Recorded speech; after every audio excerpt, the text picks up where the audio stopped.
After working on a dude ranch in the summer of 1940, I attended Northwest Nazarene College at Knapp, Idaho in 1940, 41, and 42. While at Northwest Nazarene College, a number of us gone to Boise to the air base at Gowan Field on December 7th, 1941, the day of Pearl Harbor, after hearing the news of the bombing, and decided to enlist, but it wasn't until March that we went to enlist. A day of infamy. Even as Japanese diplomats were conferring with Secretary of State Hull on peace measures, Nipponese planes were swooping down on Pearl Harbor. This pictorial record includes both U.S. films and pictures made by the enemy as they dropped their load of death on the naval base, on Wheeler Field, on civilian homes and schools. 100 Japanese planes and a number of midget submarines took part in the attack. In an hour and 5 minutes, the battleship Arizona was completely destroyed and 4 others severely damaged.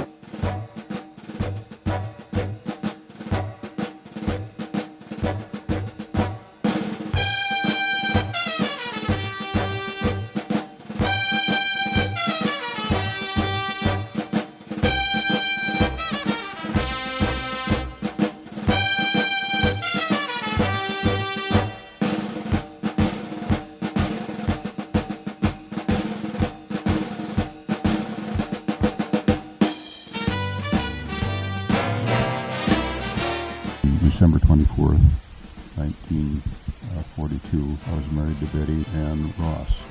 She was 19 and I was 20 years of age and had to have my father's permission to be married.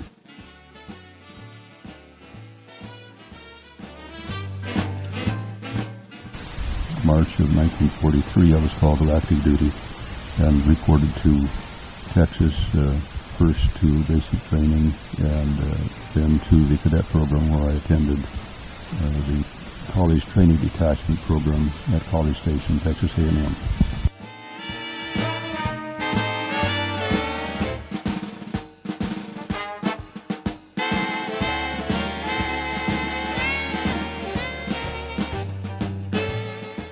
After the completion of the course at Texas A&M, with the others, I was sent to the SAC Center in San Antonio, but was selected as a pilot trainee and was sent to Ballinger, Texas, for primary training.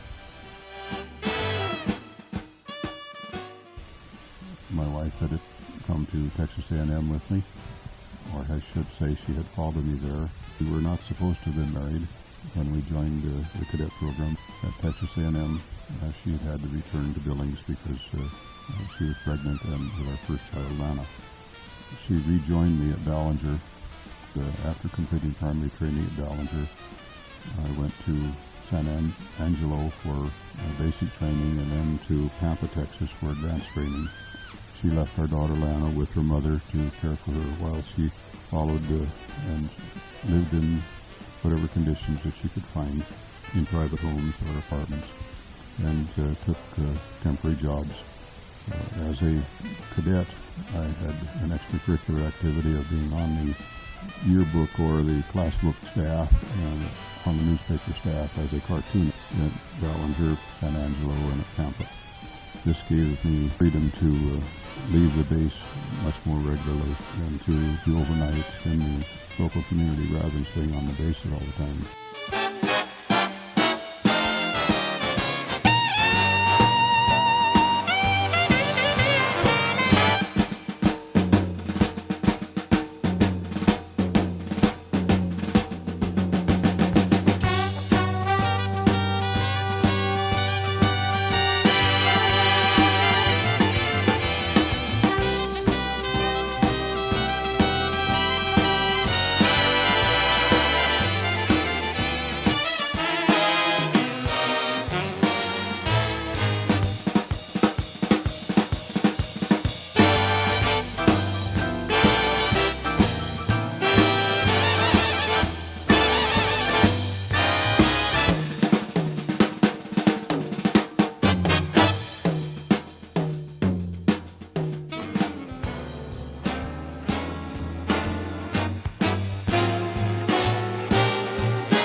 Ray also joined the Air Corps the same day that I did.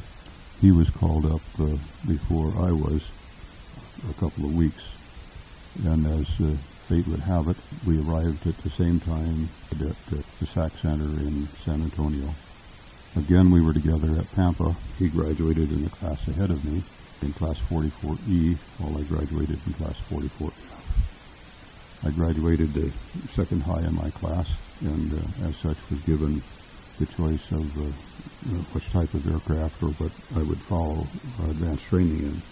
Fact was that my wife was living with a local judge, and the commanding officer was a friend of this local judge, was invited to dinner one evening, and my wife Betty and I were invited to have dinner with our host, the judge and his wife, and the colonel and his wife. At that dinner, the colonel asked Betty what she wanted rather than what I wanted. She said she wanted me to go into training command as a pilot instructor. I therefore was assigned, when the time came out, to San Antonio, to the Randolph Field for Pilot Training School.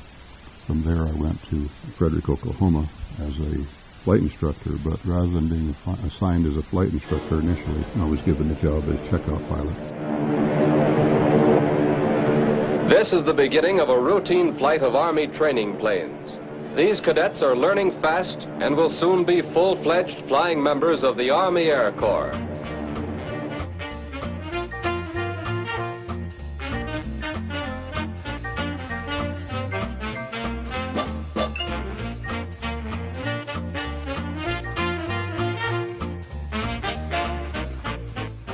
My short experience at Frederick, Oklahoma, I gained a number of hours in flying and a good deal of experience with flying with cadets. After a period, I was then assigned a cadet class of my own and proceeded to instruct that class with good results until the base was converted from AT-17, UC-78 trainers to B-25 and A-20 trainers. From now on, she's your ship. You'll want to know her like the back of your hand. So grab a chute pack and we'll try her out. Before you roll onto the runway, run your engines up to takeoff power once more. And again, hold them there a second to see if you've really got full power available. Now contact the control tower for permission to take off. Adjust the throttle locks carefully so your throttles won't creep.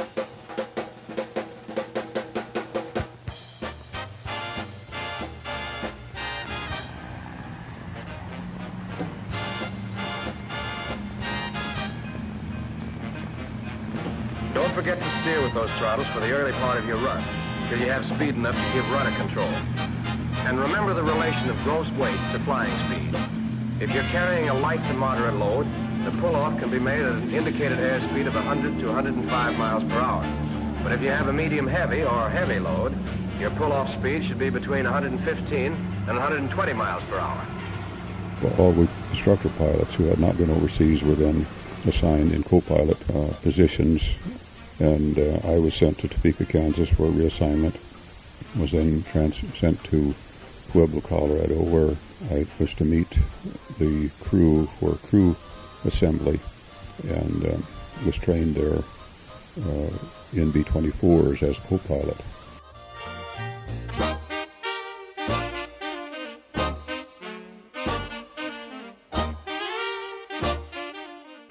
These crews were assembled at Pueblo. We flew together every day as a crew and learned to work together. I had never been in a B-24 before, so it was Goodrich's responsibility to teach me how to fly B-24 and to be a competent substitute pilot for himself should he be unable to fly. The training was short but intense. We had a lot of pride. Goodrich was an excellent flyer. He and his friends with whom he had gone through transition to B-24s were together there, and we had many days where we would rendezvous with these friends and do some spectacular formation flying, which with wings interlocked and tucked together in a manner that was basically unsafe, but for 19, 20-year-old kids, it seemed to be a lot of fun.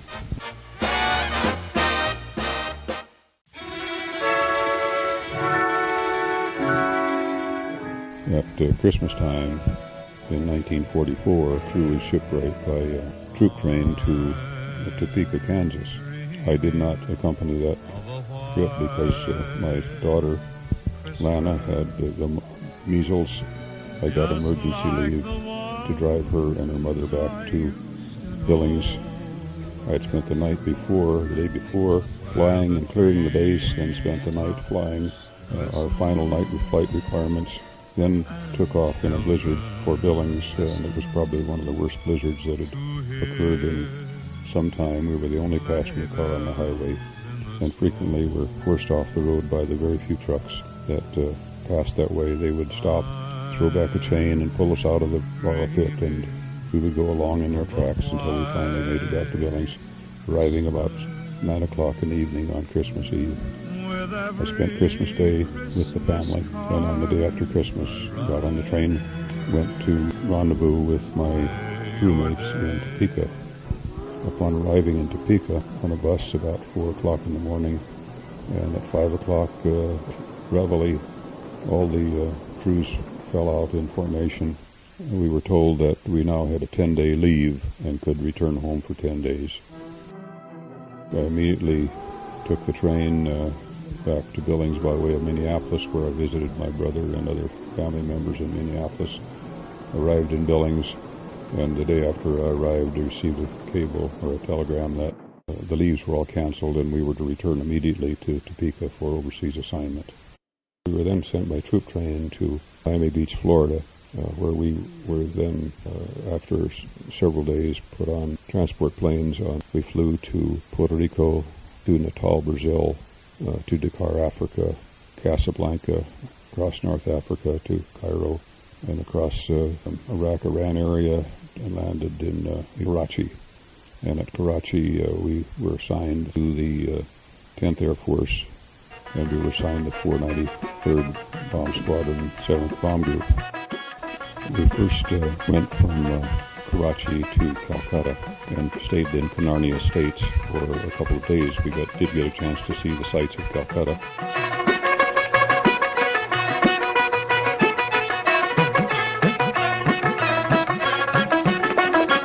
हमें तो लूट लिया मिलके हुस्न वालों ने काले काले बालों ने गोरे गोरे गालों ने. Took the train from there to Ondal, then we were taken by truck from Ondal to Panda Beswar, which the 493rd was based. We arrived at night. We were not given housing assignments immediately, but were given folding cots with mosquito nets and spent the night outside. We had seen the jackals and other unknowns to us as we were drove in the jungle area, and it was a very uneasy night for us to spend our first night there at our base. The next day we were assigned the grass-roofed Basha, a duplex type of facility with another 4 officers. The new crews were then briefed, oriented a bit to the conditions we were expected to fly into, and were told, and we were not permitted to keep diaries or flight logs, that the base personnel would keep our flight logs for us. So there was a bit of information that I wish I had. Our family back in the States could learn more about what was going on in our theater than we who were participating ever knew. Most of the missions were pulled in the early days of our activity against air bases or military bases in support of the troops in the Michina area and in Mandalay. Then our bombing missions became more concentrated on the railroad and the railroad bridges between Rangoon and Bangkok. These missions sometimes were a full formation with a pattern bomb drop, and sometimes they were just 3 or 4 planes would drop individual bombs.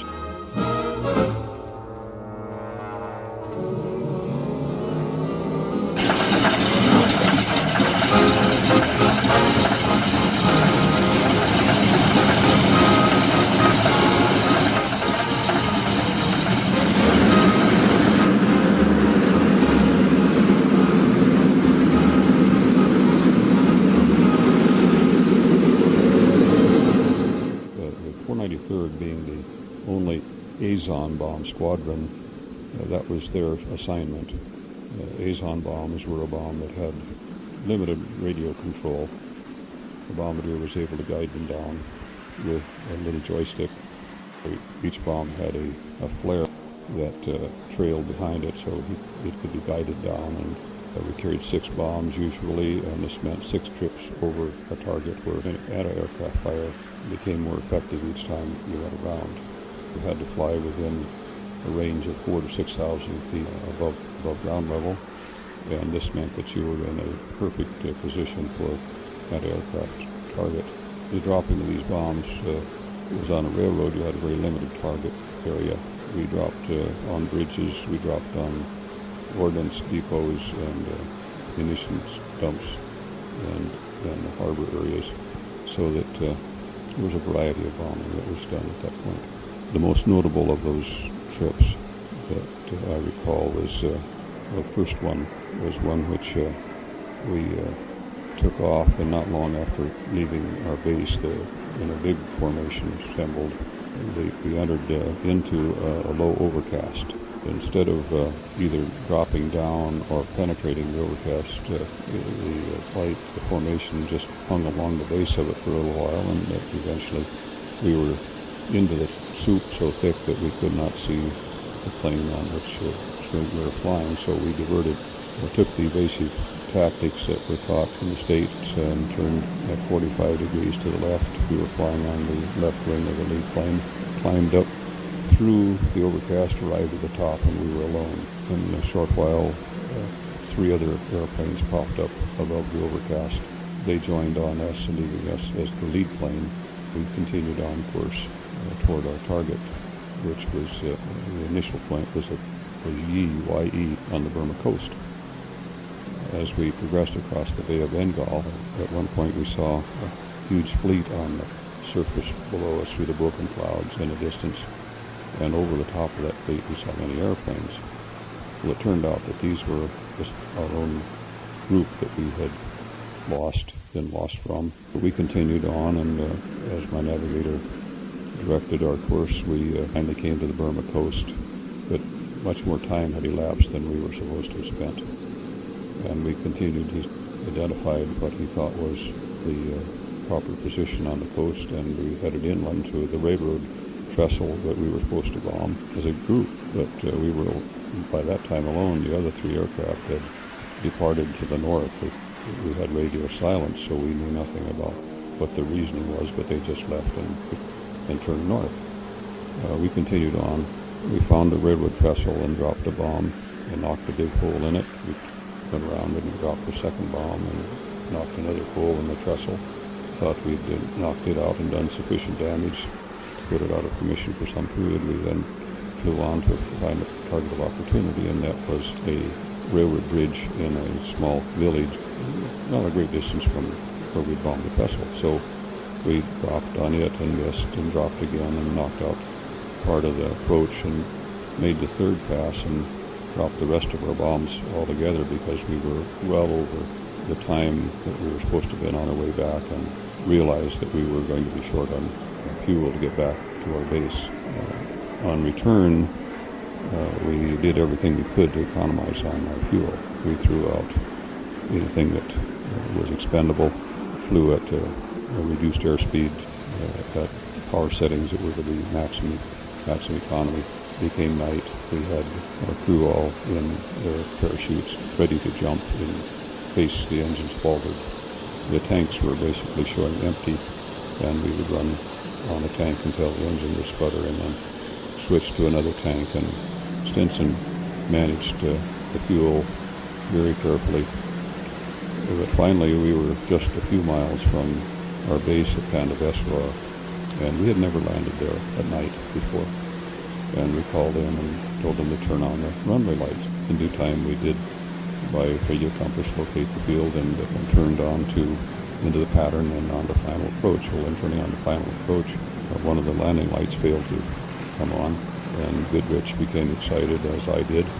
He pulled the nose up too high to a stall condition on a turn, and I had to throw the wheel forward and put the power on to keep from stalling, and he chose to go around, even though all the tanks were showing empty. We did make the 360-degree course and came back on approach and set down and landed and taxied off the runway.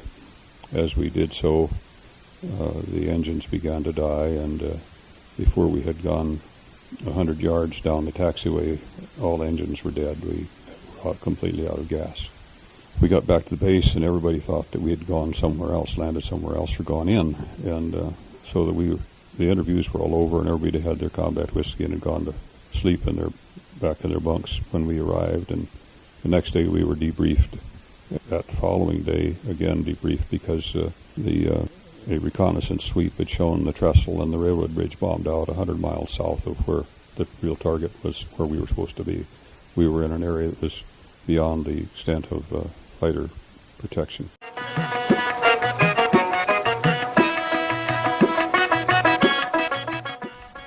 I was never content to just spend sack time.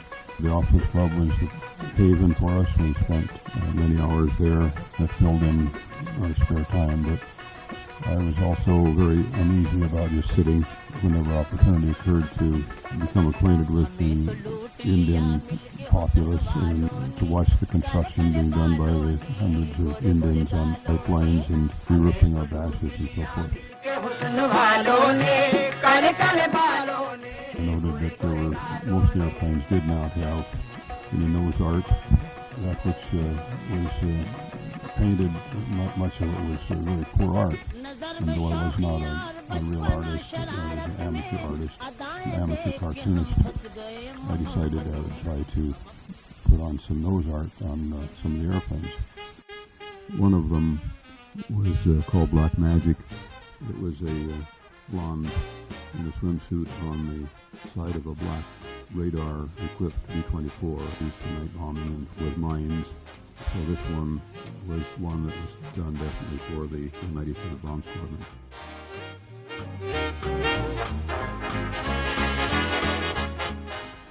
I painted one called Barmaid. Because of the temperatures in Bandabaswar, it was impossible to work except early mornings. Even then, we had to work on the shady side of an airplane. The crew chief would leave the scaffolding for us. The crews worked at night mostly to be able to work out of the heat, and often they would be working simultaneously with an engine change or something while I painted on the nose art. B-24 is a big slab-sided airplane, so there was a lot of canvas for the art. The paints were whatever the ground crew chief could scrounge. Often I used gasoline as a thinner. When the brush would touch the hot metal of the airplane, there would be a vapor rise, and the gasoline was almost instantly evaporated.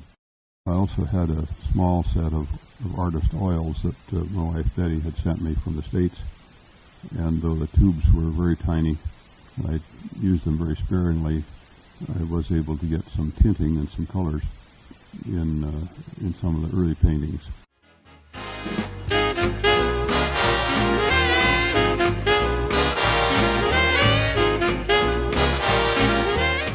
Another one was Blind Date, and I think that one also was in the 493rd. I painted one called Luscious Lace from the Milton Caniff cartoon lady, Luscious Lace, and I, in that case, used one of his drawings as the base for making this painting.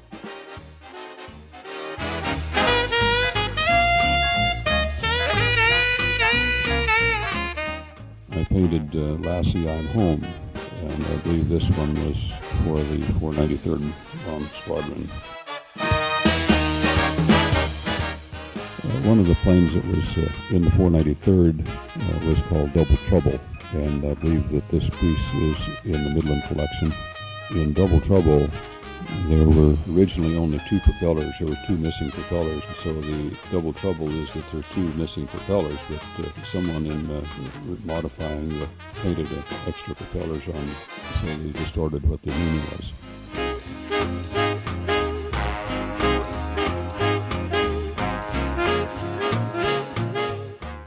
I was then transferred to the 9th Bomb Squadron, and the 9th was moved from Tanaveswar to Hezpur in the Assam Valley. And their assignment was no longer bombing, but we were assigned as a tanker gas haul supplying the northern China bases with gasoline.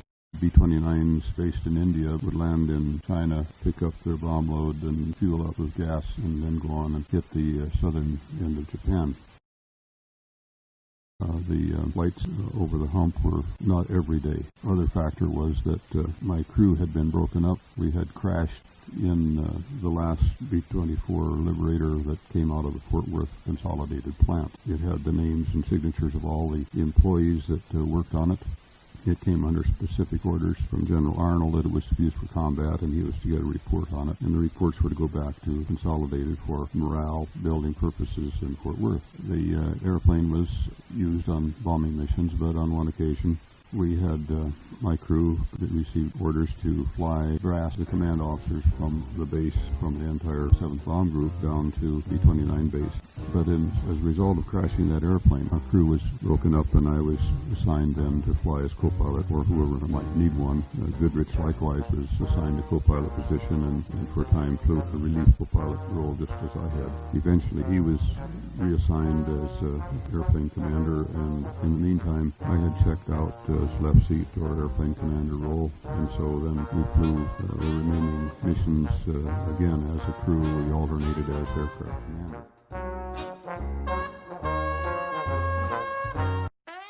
In the time that I was flying co-pilot, I started painting nose art again. Did it for the operations officer, did one for commanding officer, did one for the training officer. They wanted me to do that, and so the result, I didn't get as many hump flight assignments as perhaps I would have had otherwise.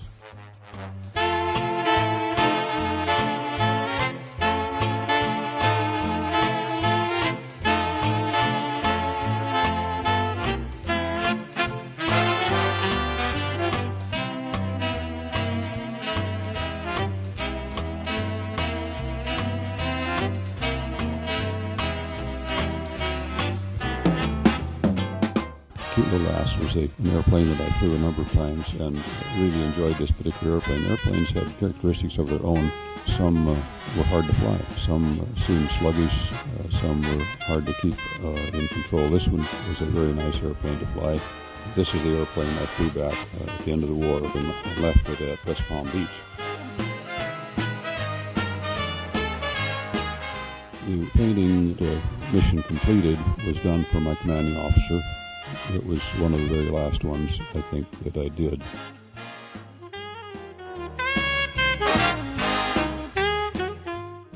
I've often thought that perhaps these girls that I painted on the airplane saved my life.